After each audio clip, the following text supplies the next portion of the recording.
Hi guys, welcome back to another mini Kit Monday process video. This one is titled So in Love. I know, kind of corny, but it's okay. I wanted to start off with this photograph that I've had of my husband and I. And actually, you know what I just realized is I don't have the date for this photograph. It's been a couple of years. This was pre-Rowan era, so it's at least a good 5 years old. I do have a couple of scraps, mainly this one blue diagonal one that you see here. It's kind of offcut a little weirdly. I probably used the corners and then a strip of it, and I'm trying to figure out what paper I'm going to use with it. And I really didn't like that style, and I ended up with this right here. And I figured I would go with that. It all looks kind of blue, and I thought it was going to be a monochromatic page at first, and then it took a turn quickly. So I am only cutting off the little jagged edge from the branding strip. I even used my cutter backwards, which is weird because I never do it on this side. I always do it the other way around. For any of you left-handed cutters, how do you use your cutting board? Mine is from Fiskars, and I think the blade's getting old already, so I'm gonna have to replace it soon.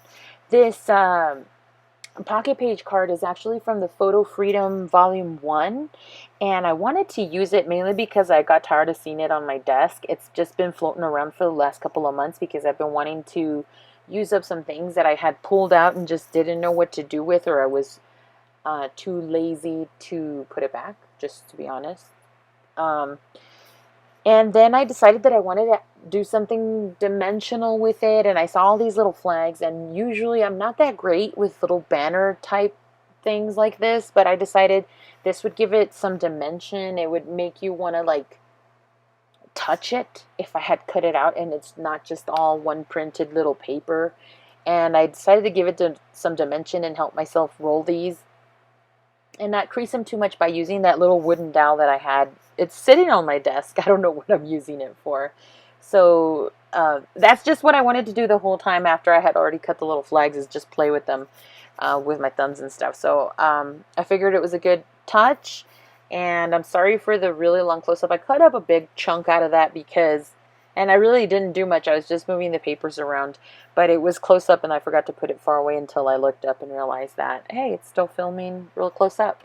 So I like to make the most out of my paper. Sometimes I don't get this tedious with like little strips, but I really loved this is not an actual branding strip from the paper because this comes from a paper pad. But nonetheless, I didn't want to waste it. It had these beautiful different colors. It reminded me a lot of the um, mood board that we're using that Kathy Feigl provided. If you haven't checked it out, you can go ahead and visit us over at the Facebook Mini Kit Monday Challenge group page, and you can check out the mood board there. I end up using this branding strip, and then I decide that I want to bring in some more color because of it. And then I remembered or saw to the left of me that I had my composition notebook, and I started flipping through it and said, perfect, this will work. And as you can see, I start pulling and pulling and pulling and pulling some more, and I kind of went crazy with the circle idea. So that's what I went with. Most of the time, I don't pre-plan out my pages unless I know that I have a sketch, or that's pretty much it. I think the sketches have been like the only thing that I really try to plan out. As far as what kind of theme or color schemes I'm using, it usually ends up going with whatever the Mini Kit Monday group has set out, whether it's a mood board for inspiration. I try to follow that usually because I think it's fun. I think it challenges me to pick out different products, maybe some that I haven't touched on before, or just old. It helps me merge the two of the older and newer supplies that I have in my arsenal of things to use. And so as you can tell here, I'm still pulling out circle stuff. And then I saw this little ephemera piece. These are all mainly from Dear Lizzy, if I'm not mistaken. And some of them are from the Lucky Charm collection. Some of them are from the Saturday collection. Some of them are from the Happy Days collection.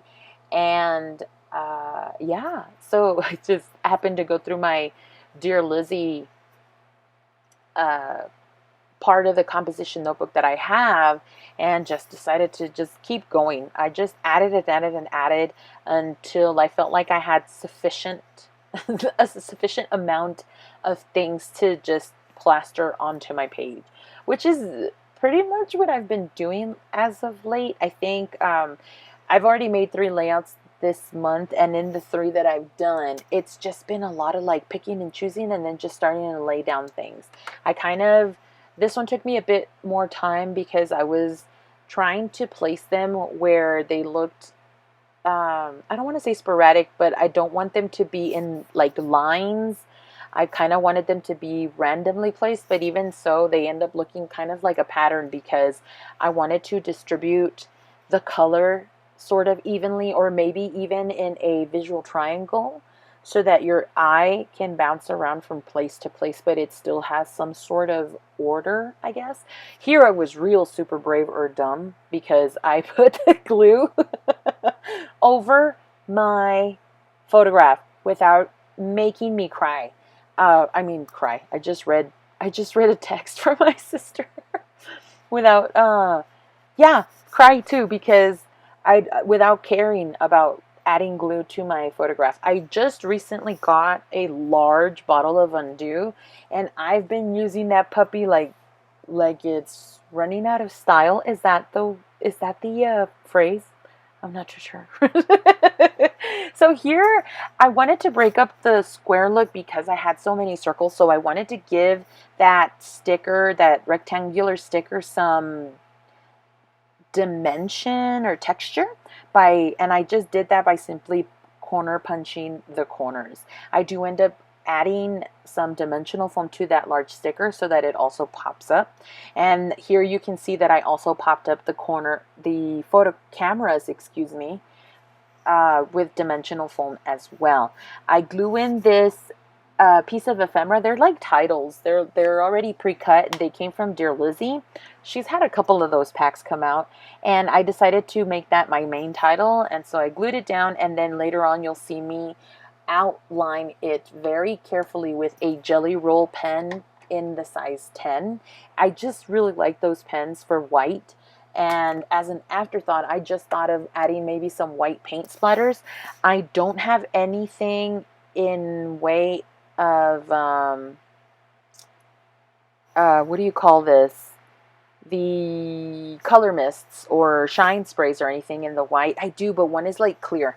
But the one that I had was a Mr. Huey's one, and that thing does not dry for me. I don't know whether it was the formulation that they had. It just smears all over the place, so I just threw that sucker out because I didn't want it to mess up any more on my pages.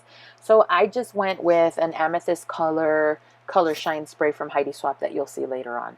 Here I'm just adding, it's pretty much self-explanatory. I'm already gluing stuff down. I already had it looking in a certain type of visual, in a manner that I thought visually looked good. I thought that I spread out the colors, the different colored circles evenly, like not one group of too many colored circles of the same color were in one grouping, I hope. And then also I added that large floral. I think that really helped kind of anchor my photograph to the layout. It wasn't kind of just floating out in space, and I think the diagonal sort of strip of paper also helps it to ground it. This XO I really liked, and I really wanted to put it right next to my photograph. This is one of the last few pictures that I think I have of Dwayne and I in a selfie where he's wearing his uniform.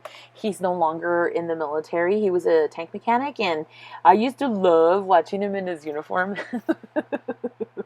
And then, so that's one of the last few pictures that I have of us in his uniform. So I really like that picture. Here I was pointing out that there are visual triangles, and then I was also pointing out how many stickers I had used.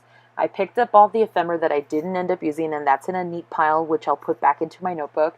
And here, as you can see, is the Jelly Roll part of the video where I'm using that pen to outline the that title piece. I did make a few mistakes where I wrote onto the thing itself, the paper, in the pink, but if you quickly wipe it off, it came off right away. So I just kind of went along with that, and that was my saving grace, or else that would have looked very messy.